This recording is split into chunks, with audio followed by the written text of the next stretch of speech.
Ernst. Vozes que cantam, histórias que ensinam, do tambor à palavra, da memória à educação. Afroeducação é saber, é resistência, onde a história ganha voz e a memória ganha ritmo. Afroeducapod, cá está a aprender, é resistir.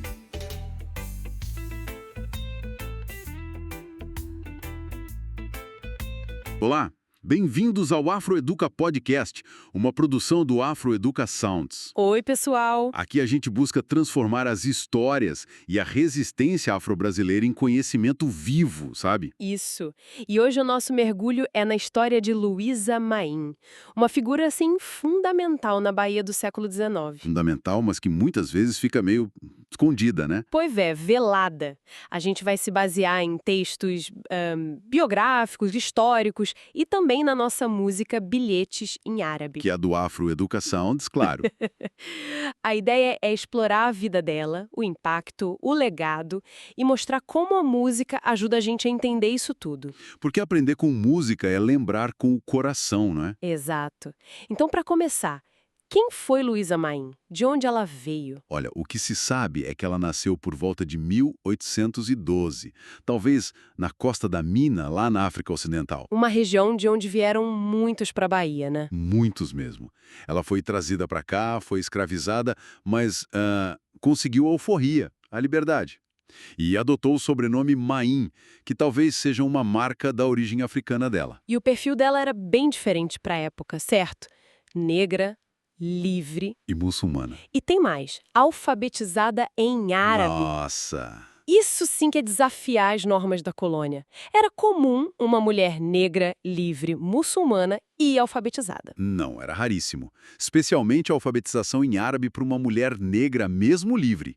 Isso dava a ela uma posição, assim, única. E ela trabalhava como quituteira, né? Em Salvador. Sim, mas não era só para vender quitute. Era uma fachada, sabe? Uma estratégia. Fachada? Como assim uma Por quê? fachada? Porque sendo quituteira, ela podia andar pela cidade, né? Tinha acesso a vários lugares, falava com muita gente. Ah, entendi. Mobilidade. Exato. Ela usava essa liberdade para, tipo, coletar informações, passar mensagens, articular mesmo as redes de resistência do pessoal negro escravizado ou livre. Uma articuladora muito hábil. Que interessante isso. E essa articulação? Como que ela aparece nas revoltas daquele período? O que as fontes dizem? Bom, o envolvimento mais conhecido, mesmo que indireto, é na Revolta dos Malês, em 1835. A grande revolta muçulmana em Salvador. Isso. Dizem que a casa dela era ponto de encontro e que ela foi super importante na comunicação entre os líderes, usando os tais bilhetes em árabe. Ah, os bilhetes em árabe da música. Faz todo sentido. Total, o conhecimento dela do idioma, a rede de contatos, era muito valioso para organizar a revolta. E além dos malês, tem outras revoltas que ligam a ela? Sabinada, talvez? Sim, existem menções. Algumas fontes sugerem que ela pode ter tido alguma participação na Sabinada, e talvez até na revolta dos alfaiates, bem antes. Mas a documentação é mais frágil nesses casos, né?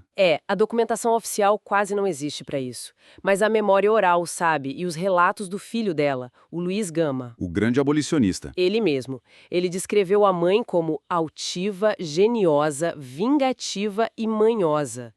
Isso dá uma ideia da personalidade forte dela, né? Insubmissa. Uma descrição poderosa mesmo. Mas aí vem a parte complicada. O que aconteceu com ela depois dessas revoltas? Por que esse mistério todo? Pois é, esse é o grande buraco na história dela. Depois dos levantes, principalmente dos malês, ela some dos registros. Some? Como assim? Não se sabe. Morreu, foi deportada, como aconteceu com muitos malês, conseguiu fugir. Não tem consenso. A biografia dela fica fragmentada. É o tal do apagamento histórico agindo, né? Principalmente com mulheres negras. Exatamente. Um apagamento sistemático. Mas, mesmo assim, a memória dela sobreviveu. Como? Se não tinha registro oficial. Pela tradição oral, pela cultura popular e muito pelo testemunho do Luiz Gama. Hoje ela é um símbolo muito forte. De resistência feminina negra, né? De ancestralidade. Isso.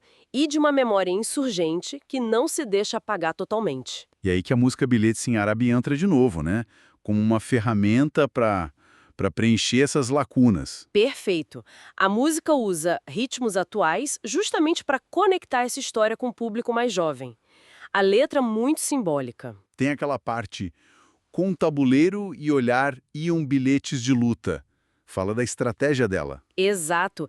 E Luísa Maim, voz que não se vê, mas no vento ainda é. Captura essa presença dela que vai além da falta de registro, sabe? E fala do árabe sagrado também, conectando fé, conhecimento e articulação política dela. Precisamente. E tem a ponte da música que eu acho genial. Sumiu da história contada, mas ficou na caminhada. Cada mulher que resiste é Maim que persiste. Nossa, forte isso. Denuncia o apagamento, mas atualiza o legado. Exatamente. Mostra que a força, a estratégia da Maim ainda ecoa hoje nas lutas das mulheres negras. Então, se a gente fosse resumir, qual grande lição que fica da história da Luísa Maim? Olha, eu acho que é a força da inteligência e da articulação como resistência. Mesmo sem ter poder formal, ela usou o que tinha. Conhecimento, rede, o papel social dela para desafiar um sistema opressor. Mesmo com a história fragmentada. Sim, a história dela mostra que a influência pode ser gigante, mesmo sem registro oficial. E a memória dela é um chamado para a gente valorizar essas outras formas de lutar. Manter isso vivo, como a Afroeduca faz, é fundamental. Isso deixa a gente pensando, né? Quantas outras Luísa Mains será que a história oficial esqueceu? E como que a gente pode, talvez, com a música, com a arte, trazer essas histórias de volta para entender melhor o nosso passado? É uma reflexão muito necessária mesmo. Bom, com essa pergunta no ar, a gente encerra por aqui. Muito obrigado por nos acompanhar em mais um Afroeduca Podcast. Valeu, pessoal! A gente convida todo mundo a se inscrever no canal, curtir o vídeo e, claro, explorar mais os conteúdos do Afroeduca Sounds. Tem as músicas, outras conversas como essa. Muita história boa para descobrir. Continuem com a gente, que tem mais conhecimento e mais música vindo por aí. Até a próxima!